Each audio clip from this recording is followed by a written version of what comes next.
Assalamualaikum warahmatullahi wabarakatuh. Kita lanjutkan materi pembahasan kita mengenai gelombang berjalan dan gelombang stasioner atau berdiri. Yang sebelumnya di bab 6 kita sudah bahas mengenai gelombang, bahwa gelombang berdasarkan amplitudonya itu dibagi menjadi dua, ada gelombang yang berjalan dan gelombang stasioner. Nah, untuk tujuan pembelajaran kita untuk pertemuan kali ini yaitu pertama, diharapkan siswa dapat mendeskripsikan mengenai gelombang berjalan. Kemudian siswa dapat menentukan persamaan simpangan gelombang berjalan, sudut fase dan fase gelombang. Dan yang berikutnya, siswa dapat menentukan besaran-besaran fisika yang ada dalam persamaan simpangan gelombang berjalan tersebut. Kita mulai pokok bahasan kita yang pertama, yaitu mengenai gelombang berjalan. Berikut nih Bapak putarkan video simulasi mengenai gelombang berjalan yang bisa kalian lihat. Perhatikan baik-baik.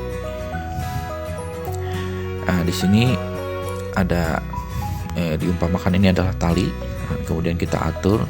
Kita akan buat amplitudenya 0,3 meter dengan frekuensinya 0,55 ya. Nah, ini bisa diatur frekuensinya. Nah, selanjutnya kita getarkan. Nah, kita perhatikan ketika digetarkan di ujung di sebelah sini. Nah, di ujung yang terakhir di sini, ketika ini mulai digetarkan, ujung yang di sebelah sini itu belum bergetar. Ini artinya bahwa bagian di depan yang ada di bagian depan dari titik getar ini itu dia bergetarnya terlambat atau belum bergetar gitu ya.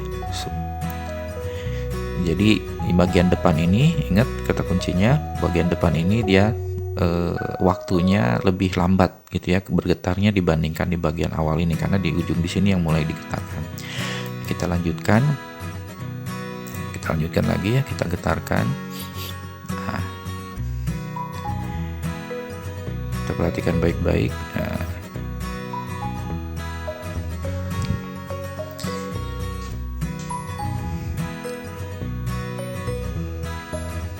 Nah, ini ketika digetarkan di ujung sini mulai terjadi gelombang. Di sini kalau misalnya kita lihat, kita pause di sini, kita lihat di sini amplitudo di setiap waktunya ini sama. Amplitudo ini ketinggian puncak, ketinggian lembahnya ini sama. Ini artinya bahwa dia adalah gelombang berjalan. Dan kita perhatikan titik-titik partikelnya di sini tidak berpindah, hanya bergerak naik turun saja. Jadi si medium perantaranya gelombang ini tidak berpindah. Tapi yang berpindahnya di sini adalah energi gelombangnya ke arah kanan.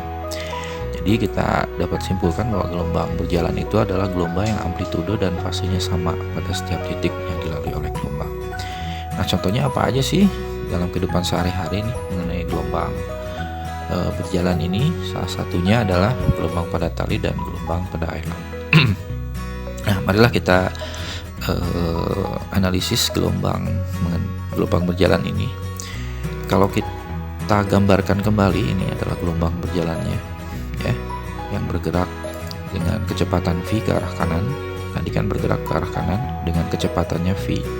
V ini adalah cepat rambat gelombangnya ke arah kanan.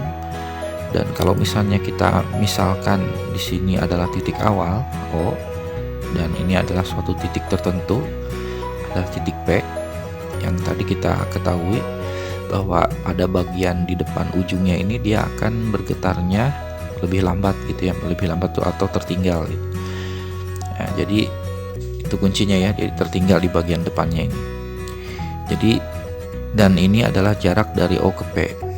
Jadi kalau misalnya kita pengen menghitung waktu yang diperlukan dari titik O ke titik P, gelombang ini bergerak, berarti kan berdasarkan rumus kecepatan itu kan V sama dengan S per T. Berarti kalau pengen mencari T, berarti S dibagi dengan V, jarak dibagi dengan kecepatan. Di sini jaraknya tadi adalah X dibagi dengan kecepatannya V. Berarti waktu yang diperlukan dari titik awal sampai ke titik P ini adalah X per V. Nah, berarti waktu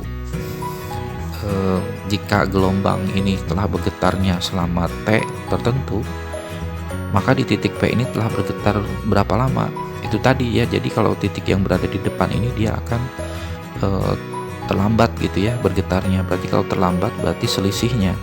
Jadi kalau misalnya dari waktu yang dari O ke P ini misalnya 5 detik dan ini gelombangnya sudah bergetar selama 10 detik, berarti di titik P ini sudah bergetar, berarti selisihnya 10 kurangi 5. Berarti di titik P ini sudah bergetar 5 detik, sehingga dapat dituliskan bahwa di titik P ini telah bergetar selama T, waktunya setelah gelombang ini bergetar berapa lama, T dikurangi dengan tadi jarak dari 0 ke P ini adalah tadi X per V.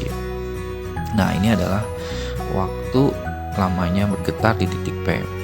Nah, maka persamaan gelombangnya atau simpangan gelombangnya dapat dituliskan dalam bentuk sinusoidal. Ini kan persamaan, bentuknya kan ini gelombang sinusoidal, sehingga dapat dituliskan Y sama dengan A sin omega T. Nah, T-nya di sini waktunya adalah tadi di titik P. Ya. Nah, ini mohon maaf ada keliru. Nah, selanjutnya kita ke slide berikutnya.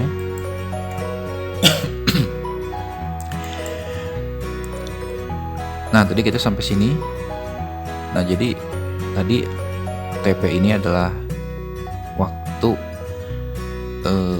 bergetar ya pada titik P, yaitu selisih dari T adalah gelombangnya ini setelah bergetar berapa lama dikurangi dengan tadi X per V, ini adalah jarak waktu yang ditempuh dari 0 ke P gitu ya. Nah, sekarang tadi sampai sini ya maka persamaan gelombangnya ditulisnya A sin omega TP. Kita masukkan TP-nya, kita ganti jadi T dikurangi X per V. Nah, kemudian kita masukkan omeganya dikalikan T, berarti WT dikurangi omega kalikan X per V, omega X per V gitu ya. Nah, kemudian kita ketahui bahwa omega itu adalah 2pi dibagi T. Kita ganti nih omeganya 2pi dibagi T, dan V, ingat yang kemarin V itu adalah cepat rambat gelombang, yaitu lambda dibagi T. Nah, selanjutnya berarti ini T-nya kita coret. Nah, sehingga dihasilkan 2pi, ini kan tadi T-nya dicoret ya, X per lambda. Nah, selanjutnya kita pindahkan ya lambdanya ke sebelah, gabungkan dengan 2pi, berarti 2pi per lambda ya. Maka terakhir persamaan gelombangnya adalah A sin omega T dikurangi Kx. Nah, dengan K-nya ini adalah ini 2pi per lambda. Dan ini tadi kita persamaan gelombang ini khusus untuk yang bergerak ke kanan. Nah, gimana Pak kalau yang gelombangnya ke kiri? Berarti kita ubah tanda aja di sini. Berarti WT plus Kx kalau misalnya dia bergeraknya ke kanan. Dan ini tadi beramplitudo awalnya positif. Tadi kan kita lihat ini bergeraknya ke atas terlebih dahulu atau dihasilkan beramplitudo positif dulu. Nah, kemudian tadi K-nya adalah bilangan gelombang. Nah, K-nya ini tidak lain adalah 2pi dibagi lambda. Nah, kemudian W-nya di sini adalah kecepatan sudut. Kecepatan sudut di gerak melingkar, masih ingat rumusnya, yaitu 2pi dibagi T atau 2pi dikalikan F. T-nya periode, F-nya frekuensi. Nah, sekarang bagaimana sudut fase gelombang? Sudut fase gelombangnya berarti ini nih, A sin, nah WT dikurangi Kx ini adalah sudut gelombangnya. Ya, sudut fase gelombangnya. Nah, sedang gimana fasenya? Berarti tinggal dibagi dengan 2pi. Berarti sudut fase dibagi dengan 2V. Nah, ini kata kuncinya diingat ya. Jadi persamaan simpangan gelombang tadi bisa A-nya bisa bertanda positif negatifnya. A-nya bertanda positif jika awal getarannya tadi ke atas dulu. Kalau negatif berarti awal getarannya ke bawah dulu. Dan ini K-nya bisa bertanda positif negatif. Kalau positif berarti dia merambatnya ke kiri, kalau negatif ke kanan. Demikian pembelajaran untuk kali ini. Terima kasih. Assalamualaikum warahmatullahi wabarakatuh.